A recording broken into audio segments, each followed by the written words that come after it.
গুলো যদি কালি বানিয়ে দেওয়া হয়, কুল্লাউ কানাল বাহারু মিদাদাল কালিমাতি রাব্বিনা লাফিদাল বাহারু ক্বাবলা আন তানফাদা কালিমাতি রাব্বি ওয়ালাউ জিনা বিমিসলিহি মাদাদা। আল্লাহ ডাক দিয়া বলেন, ও গোলাম, তোমরা দুনিয়ার মধ্যে তোমাদের কিছু সময় দিয়েছি, এই সময় আমার প্রশংসা লিখে শেষ করতে পারবা নাকি? পারবে না। তাই আমি তোমাদেরকে জানা দিলাম রে গোলাম, দুনিয়ার মধ্যে যত সাগর রয়েছে, সমস্ত সাগরের পানিগুলো যদি কালি বানানো হয়, সমস্ত দুনিয়ার মধ্যে গাছ গাছালি গুলো যদি কলম বানিয়ে দেওয়া হয়, ওই কলম দ্বারা, ওই কালি দ্বারা যদি আমার প্রশংসা লিখতে শুরু করো, ও গোলাম, আরো তদ্রুপ সাগর দিয়ে দেব তোমাদের, আরো গাছ গাছালি দিয়ে দেব। তার দ্বারা কলম বানায় যদি আরো লিখতে চাও আমার প্রশংসা, তাও তোমরা আমার প্রশংসা লিখে শেষ করতে পারবে না। সুবহানাল্লাহ। আল্লাহর প্রশংসা লিখতে শেষ করতে পারবো? তাই আমরা যতটুকু আমাদের টুটা ফাটা জবান দিয়ে, এই জবানটা দিয়ে যা উচ্চারণ করতে হবে, এটাই আমাদের জন্য লাভ, ঠিক কিনা? আল্লাহ রাব্বুল আলামিনের রাসূল যে রাসূল আয়ামে জাহেলিয়ার বুঝে আগমন করেছিল, অভদ্রতা মানুষদেরকে ভদ্রতায় পরিণত করেছেন, ঠিক কিনা?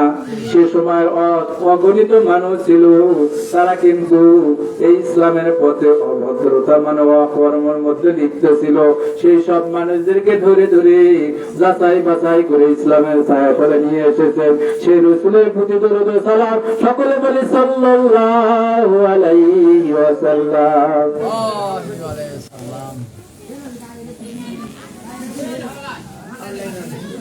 আল্লাহ রাব্বুল আলামিন অগণিত তারিফ প্রশংসা সে মহান মনিবের প্রতি, যে মহান মনিব আমাদেরকে এই রজব মাসে দ্বিতীয় জুম্মায় আমাদেরকে আশারে বসে তৌফিক দান করেছেন বা আলোচনা শোনার জন্য, ঠিক কিনা? যে রজব মাস আল্লাহ রাব্বুল আলামিনের প্রশংসিত মাস, নাকি বলেন? আল্লাহ তাবারাক ওয়া তাআলা জুম্মায়, প্রতিটা জুম্মায় কিন্তু আজকে এই সব বিষয় নিয়ে বয়ান হয়েছে, না শুনছেন না? আল্লাহ রাব্বুল আলামিনের প্রশংসার আলোচনা শেষ হবে না। আল্লাহ তাবারাক ওয়া তাআলা দুনিয়া সৃষ্টি থেকে আজ পর্যন্ত এবং কাল কিয়ামত পর্যন্ত এই দিন মাস হিসাব দিয়েছেন, যে আল্লাহ রাব্বুল আলামিন কোরআনের মধ্যে বর্ণনা করে দিয়েছেন 12টি মাস। এই 12টি মাসের মধ্যে আল্লাহ তাবারাক ওয়া তাআলা 4টি মাসকে সম্মানিত মাস হিসেবে গ্রহণ করে নিয়েছেন, ঠিক কিনা? এই 4টি মাসে সম্মানিত মাস, যেহেতু রজব মাসের বিষয় নিয়ে কিছু কথা বলি, হুজুর আছে কথা বলবেন। আল্লাহ তাবারাক ওয়া তাআলা এই 4টি মাসকে সম্মানিত মাস হিসেবে গ্রহণ করে নিয়েছে। এই মাসগুলোতে আল্লাহ রাব্বুল আলামিন বর্ণনা করে দিলেন, ও গোলাম, এই মাসগুলোতে তোমরা বিগত মাসে যেরকম অন্যায় অত্যাচার করেছো, জুলুম করেছো, সুদ ঘুষ খেয়েছো, ও মুসলমান, বিগত মাসগুলোতে যেমন এই অত্যাচারের মধ্যে জড়িত ছিল, এই 4টি মাস তোমাদের মধ্যে আমি দিয়ে দিলাম। এই তাগিদ দেওয়ার উদ্দেশ্য আল্লাহ বললেন, এই তাগিদ দিলাম আমি তোমাদের। যখনই কোনো কিছু তাগিদ দিয়ে কথা বলা হয়, তখন কিন্তু সেই বিষয়ের প্রতি মানুষ খেয়াল রাখে, ঠিক কিনা? যে একটা লোক তাগিদ দিয়ে কোনো কিছু বললো, সেটা অন্তরের মধ্যে গাঁথা থাকে যে অমুক দিনে তাগিদ দিয়েছে, তার হয়তো কথাটা শুনতে হবে, না হলে আরো বিপদ, নাকি? আল্লাহ রাব্বুল আলামিন আমাদেরকে তাগিদ দিয়ে বললেন, ও গোলাম, এই 4টি মাসে তোমরা যুদ্ধ বিদ্ধ যা ছোট অপরাধ রয়েছে তোমরা বঞ্চিত থাকো, বাদ দিয়ে দাও। তাই বলে কি অন্য মাসে অপরাধ করা যাবে নাকি? অন্য মাসেও না, কিন্তু অন্য মাসে অপরাধ করেছো গোলাম, এই অপরাধ করেছো, ঠিক। এই অপরাধ তোমরা মর্যাদার জন্য এই মাসগুলোকে তোমাদেরকে আমি তাগিদ দিয়ে দিলাম। ওই গুনাহ যা করেছো করেছো, এর মধ্যে আর ওই গুনাহগুলো নিয়ে এসো না। কারণ যদি ওই মাসের গুলোর মধ্যে ওই গুনাহ নিয়ে আসো, ওই মাসে একটি ভালো কাজ করলে তো আসছি নাকি? ও গোলাম, এই মাসের মধ্যে ওই ভালো কাজটা যদি তোমরা করো, তাকে 10 গুণন 100টি নেকি দান করা হবে। সুবহানাল্লাহ। আর যে ব্যক্তি ওই মাসের মধ্যে গুনাহ করেছে, ওই মাসের মধ্যে গুনাহ 10টি, একটি গুনাহ করার কারণে 10টি, তার মানে পাপের কারণে 10টি গুনাহ তার আমলনামায় লেখা হয়েছে। ওই 10টি গুনাহ গুণ করে এই মাসের মধ্যে ডবল পাপ তার জন্য করতে হবে। এই জন্য আল্লাহ তাবারাক ওয়া তাআলা বলেছেন, এই মাসের মধ্যে তোমরা গুনাহে জর্জরিত হয়ে না। এই মাস 4টি হলো নির্ধারিত। একটা মাস আছে রমজান নয়, এই রজব মাসটা, আর হলো জিলকদ, জিলহজ এবং শাওয়াল মাস। এই 4টা মাসকে আল্লাহ তাবারাক ওয়া তাআলা একবারে গ্যারান্টি দিয়ে বলেছেন সম্মানিত মাস। সুবহানাল্লাহ। তাহলে এই 4টি মাস সম্মানিত মাস। এই মাসগুলোতে আমরা কোন প্রকার অন্যায়, অত্যাচার, জুলুম, হাজারি করব না। কারণ এই মাসগুলোতে যদি করি, এমনি তো আমরা পাপে আবুডাবু খাচ্ছি, নাকি বলেন? পাপ আমাদের মনে করো ধরে রেখেছে, যে সাগরের মধ্যে অথই পানির মধ্যে আমরা ডুবিয়ে রয়েছি। আরো যদি বলি তাহলে ডাবল পাপ হবে আমাদের, নাকি বলেন? এই আযাব থেকে আমাদের, এর বিনিময়ে আমাদের কঠিন শাস্তি রয়েছে। আল্লাহ তাআলা বলেছেন, ও গোলাম, এই পাপগুলো থেকে তোমরা যদি বাঁচতে চাও, দুনিয়ার মধ্যে আমি তোমাদের জন্য দুইটি বিষয় রেখে দিয়েছি। এই দুইটি বিষয় কি তোমরা কি জানো? আল্লাহ পাক ডাক দিয়ে বলেন, তোমাদের জন্য আমার কিতাব দিয়েছি, এই কিতাবটা ধরে রাখো। আর সুন্নাতের নবী, আমি নবীর সুন্নাত তোমাদেরকে দান করে দিয়েছি। ও গোলাম, তোমরা আল্লাহকে, আমাকে দেখো নাই, বিশ্বাস করেছো, আমার রাসূলকে দেখো নাই, বিশ্বাস করেছো। কারণ তোমাদের মতো তাকওয়াবান ব্যক্তি আর নেই, কারণ তোমরা না দেখেই বিশ্বাস করেছো। জালিকাল কিতাবুল লা রাইবা ফি, এটা এমন একটা কিতাব যার মধ্যে কোনো সন্দেহ নাই। আছে? আল্লাহ তাআলা বর্ণনা করলেন, তোমরা আল্লাহকে দেখলে না, বিশ্বাস করে নিলা, এবং রাসূলকে দেখলে না, বিশ্বাস করে নিলা। আমার রাসূলের পূর্বে অসংখ্য নবী গিয়েছে, কারো মতান্তর 2,24,000 পয়গম্বর, এরকম বর্ণনা রয়েছে। আল্লাহ তাবারাক ওয়া তাআলা তাদের প্রতিও কিতাব দান করেছিলেন, ঠিক কিনা? তার মধ্যে 4টি কিতাব আসমানি কিতাব, তাওরাত, জাবুর, ইনজিল, কোরআন। এই 4টি কিতাবকে প্রাধান্য দেওয়া হয়েছে, আর গুলো সহিফা হিসেবে গ্রহণ করে নেওয়া হয়েছিল। ও মুসলমান, এই 4টি কিতাবের মধ্যে নবীদের প্রতি মুজিজা এসেছিল।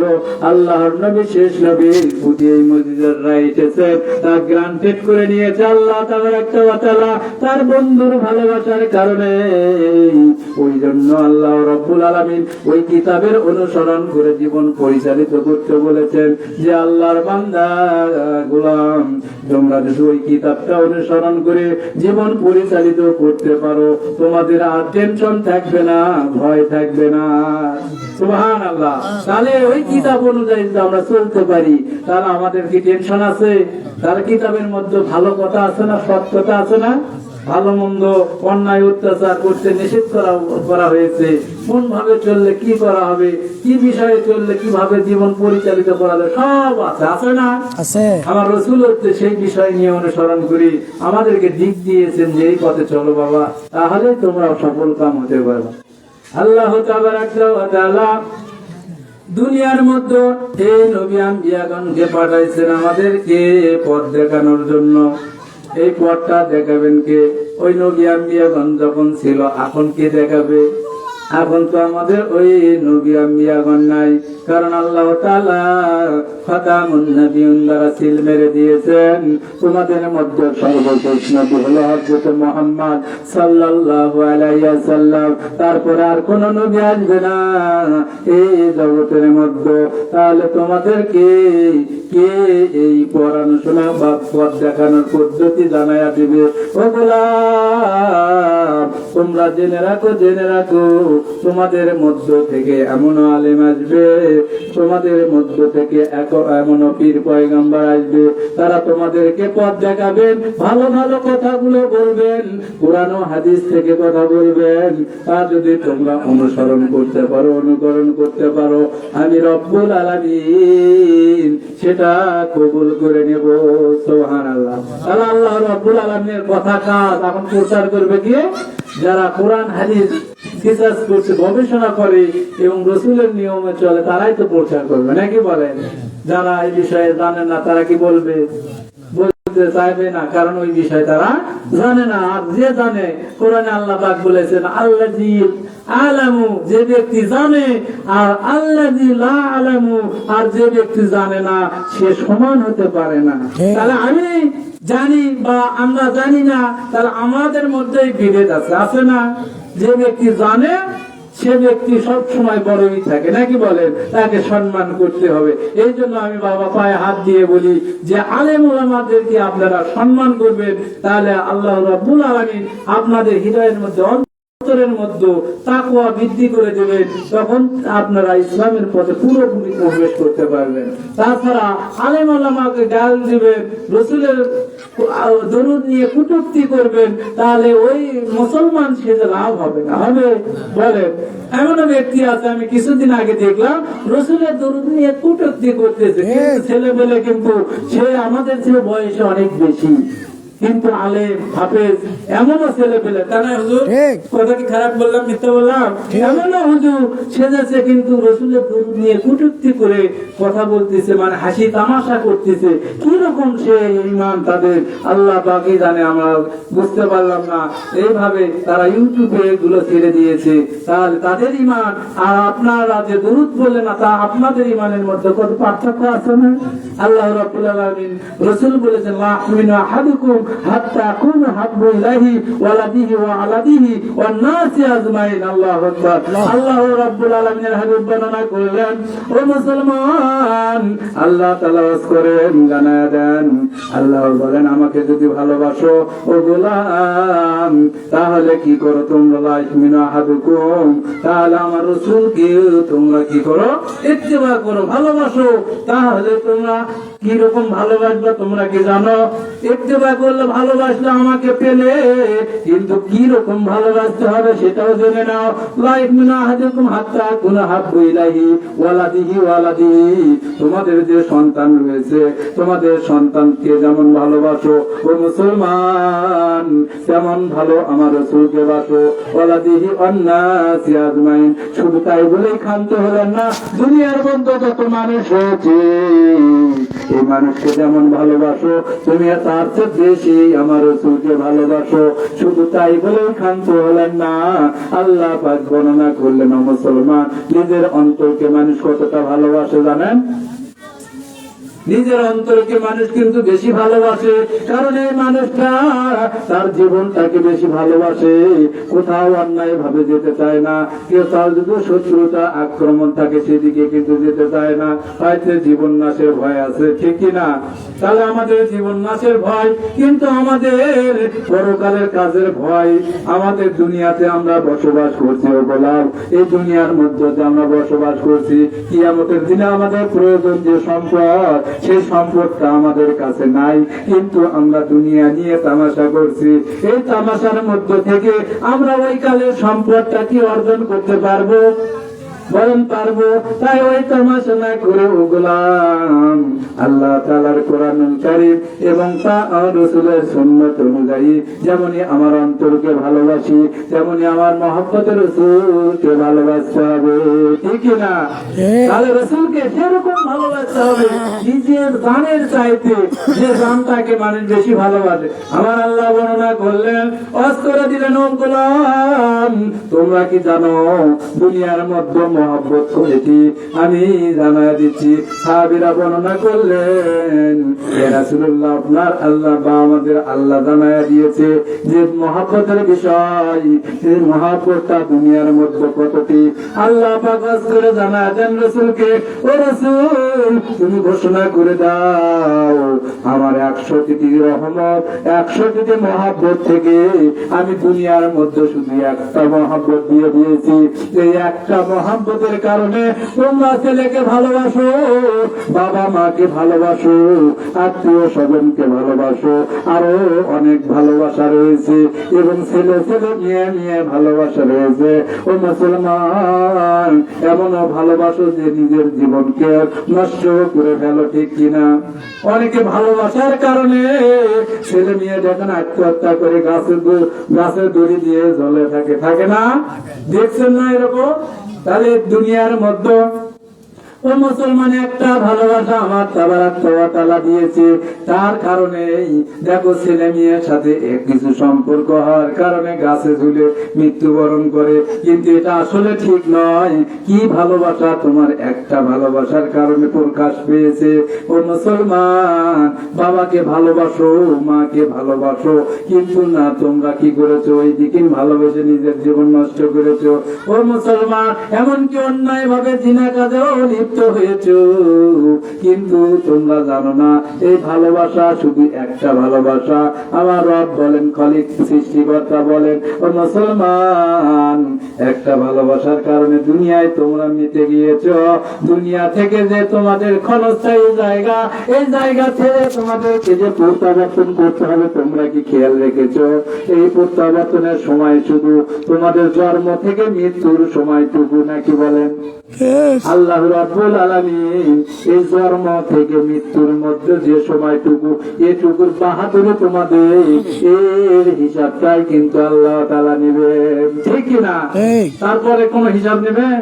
এই জন্ম থেকে মৃত্যুর মাঝখানে যে সময়টুকু, এটুকু নেবে। ইন্না সালাতি ওয়া নুসুকি ওয়া মাইয়াহিয়া ওয়া মামাতি লিল্লাহি রাব্বিল আলামিন। মুসলমান, এর মধ্যে যে কাজগুলো রয়েছে, সালাত, আমাদেরকে ওই সালাত গুলো আদায় করতে হবে আল্লাহর রাস্তায়, ঠিক কিনা? এই সময়ের মধ্যে আমাদের কাজকে সালাত গুলো আদায় করে দিতে হবে। যদি না পড়ি, হেলাই ফেলাই সময় কাটিয়ে দিই, তাহলে কিন্তু আল্লাহ রাব্বুল আলামিন আমাদেরকে পাকড়াও করবেন, করবেন না? খালিদিনা ফিহা, সেদিনে চিরদিনের জন্য আমাদেরকে জাহান্নামে রেখে দিবেন। জাহান্নামে আপনার প্রতি আমি দরুদ সালাম পড়েছিলাম, দুনিয়ার মধ্যে এই দরুদ সালাম পড়েছি, আপনাকে মায়া করেছি, মহাব্বত করেছি। ও রাসূল, এর কারণে আপনি তো বর্ণনা করেছেন যে জান্নাতে যদি কোনো বান্দা একবার দরুদ পড়ে, ওর জন্য জান্নাতে একটি গাছ লাগানো হয়। তাহলে কি লাগানো হয়? গাছ লাগানো হয়। আল্লাহ রাব্বুল আলামিন তখন বললেন, ঠিক তো, আমি তো ঘোষণা করে দিয়েছিলাম রাসূলের মারফতে, আমার বন্ধুর মারফতে, যে একবার দরুদ পড়লে জান্নাতের মধ্যে একটা গাছ লাগানো হয়। এই গাছটা তাজা শিলা এমনও সুন্দর থাকে, কিন্তু জাহান্নামে আমি অন্য অন্য কাজ করার কারণে পৌঁছে গিয়েছি। ও রব্বুল আলামিন, আমি ওই জান্নাতের গাছটা একটু দেখতে চাই।